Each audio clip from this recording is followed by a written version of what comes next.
আজকে আমরা কিছু জিকে প্রশ্নের উত্তর জেনে নেব। ১. পার্বত্য চট্টগ্রামে সীমানার ভারতের নিচের কোন দুটি রাজ্য অবস্থিত? মিজোরাম ও ত্রিপুরা। বাংলাদেশের হিমালয়ের কন্যা নামক জেলা থেকে হিমালয়ের কোন শৃঙ্গ দেখা যায়? ১. কাঞ্চনজঙ্ঘা। বাংলাদেশের স্থল সীমানার দৈর্ঘ্য কত কিলোমিটার? সি. ৪,৪২৭। বাংলাদেশের পূর্ব সীমান্ত রেখা অবস্থিত ভারত ও মিয়ানমার। সিলেট জেলার উত্তরে কোন ভারতীয় রাজ্য অবস্থিত? মেঘালয়। বাংলাদেশের সর্বদক্ষিণের ইউনিয়নের নাম কি? সেন্ট মার্টিন। বাংলাদেশের কোন জেলা সমুদ্র সমতল থেকে সবচেয়ে উঁচুতে অবস্থিত? দিনাজপুর। বরেন্দ্রভূমি নামে পরিচিত উত্তরবঙ্গ। চট্টগ্রাম অঞ্চলের পাহাড়সমূহ কোন পর্বতের অংশ? ডি. আরাকান ইয়োমা। কোন জেলা রৌমারী ও বড়াইগ্রাম সীমান্তে অবস্থিত?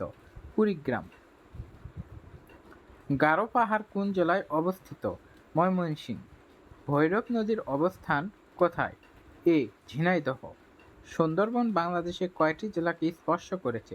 5টি জেলাকে। আলুটিলা প্রাকৃতিক গুহা কোথায় অবস্থিত? খাগড়াছড়ি জেলায়।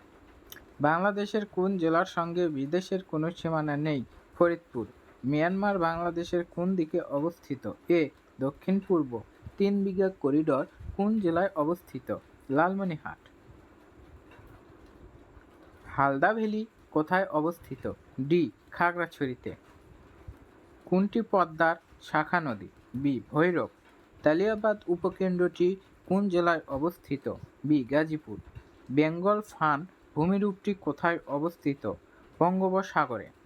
আবহাওয়া অধিদপ্তর কোন মন্ত্রণালয়ের অধীনে? প্রতিরক্ষা মন্ত্রণালয়। সিসমোগ্রাফ কি? ভূমিকম্প মাপার যন্ত্র। সমুদ্রের উপকূল রেখা থেকে তলদেশ ক্রম নিম্ন নিমজ্জিত অংশকে কি বলে?